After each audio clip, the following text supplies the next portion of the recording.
Ótimo estar com vocês no dia de hoje para falar sobre como os marcos jurídicos em matérias de PPPs evoluíram nos últimos anos na região. Esse tema é de grande relevância, já que o sucesso de uma PPP depende diretamente da confiança que o setor privado deposita no marco legal de um determinado país, estado e município. O ambiente para PPPs na América Latina e no Caribe evoluiu nos últimos 10 anos, à medida que as PPPs se tornaram mais comuns na região e os países criaram, testaram e aprimoraram suas regulamentações que promovem um entorno propício para PPPs bem-sucedidas.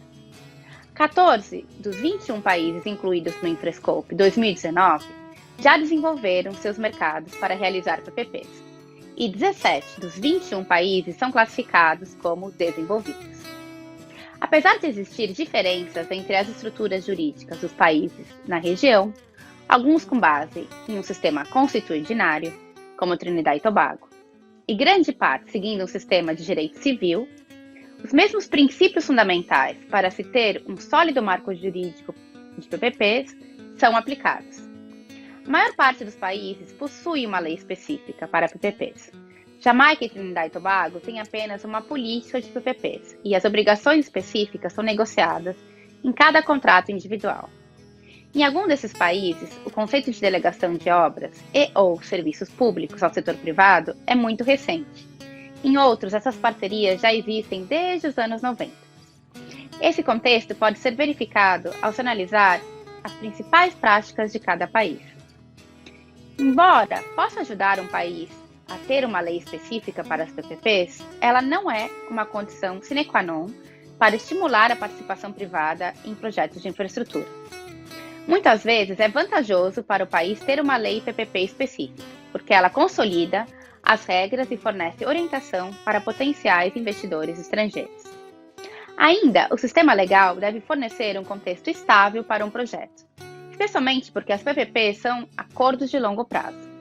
A instabilidade aumenta o risco para o setor privado e requer proteção adicional do governo, como o fornecimento de garantias. Dessa forma, a legislação desempenha um papel central na promoção de investimentos privados em projetos de infraestrutura pública, já que incorpora um compromisso político que fornece direitos e obrigações específicos. Desse modo, quanto mais estabelecido e praticado um regime jurídico, mais estável pode ser o contexto de uma PPP. No entanto, na região, há países com apenas uma lei de concessão, como o Chile. Países com leis de concessão e de PPPs, como por exemplo Brasil, Costa Rica e Equador, e países com apenas uma lei de PPP específica, como por exemplo Guatemala, Nicarágua e Peru. Essas diferenças estão geralmente associadas ao seu contexto legal específico e evolução histórica da participação privada no país. Ter leis que se aplicam às PPPs não garante que elas serão o método preferido de busca do desenvolvimento de infraestrutura em um determinado país. Existem países que possuem uma lei de PPP, mas nenhum contrato de PPP ainda foi concedido. Já o Chile, apesar de não possuir uma lei de PPP específica, usa sua lei de concessão para negociar com parceiros privados e tem uma série de projetos em operação. Independentemente do país, ter uma lei de PPP autônoma é fundamental em um país de sistema de direito civil que a regulamentação principal seja feita por meio de leis e não de disposições regulamentares ou qualquer outra disposição regulatória de hierarquia inferior. Ter um procedimento mais complexo para mudanças ou emendas legislativas garante que não haverá nenhuma mudança inesperada no sistema e cria um ambiente mais seguro para o investidor. E o que levamos como conclusão? De um ponto de vista jurídico, e pese que aprimorações sempre são bem-vindas, a América Latina e o Caribe estão prontos para as concessões das PPPs.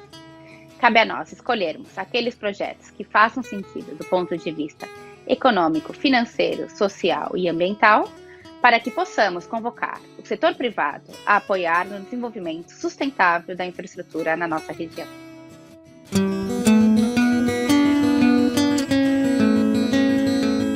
Me pediram para explicar a vocês a evolução do arcabouço jurídico de PPPs e concessões no Brasil, para que melhor possamos entender o nosso contexto histórico e o atual marco jurídico que permite as parcerias com o setor privado. As parcerias com o setor privado na prestação de serviços de infraestrutura no Brasil fazem parte da nossa história, com início ainda no Império. Assim, já no século XIX e no início do século XX, era comum no Brasil que as concessionárias de serviços públicos, transportes ferroviários de carga, abastecimento de água tratada, entre outros, fossem controladas por investidores privados e não pelo governo. A partir do governo Vargas e até a redemocratização, o que se viu, no entanto, foi uma intensa nacionalização de diversas concessionárias, até então controladas pelo setor privado, bem como a difusão do provimento de infraestrutura por meio de empresas estatais. A Constituição de 1988 é um marco na redemocratização do país e nela fica clara a retomada da preferência da participação privada na economia. Assim, fica estabelecido em seu artigo 137 que, ressalvadas as exceções, o Estado deveria deixar as atividades econômicas para o livre exercício da iniciativa privada.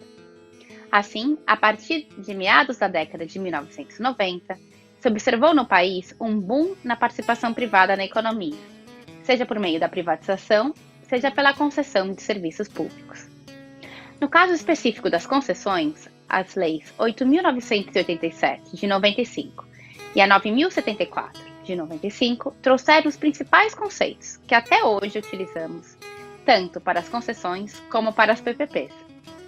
O Marco Legal de Concessões de 1995, no entanto, não se dispunha a viabilizar projetos que não fossem autossustentáveis financeiramente, ou seja, não se aplicava àqueles projetos que necessitavam de recursos do poder público. Da mesma forma, não se aplicava a projetos que não envolvessem a prestação de serviços públicos, mas que fizessem sentido como contratos de longo prazo, como, por exemplo, a execução de obras, manutenção e operação de prédios públicos.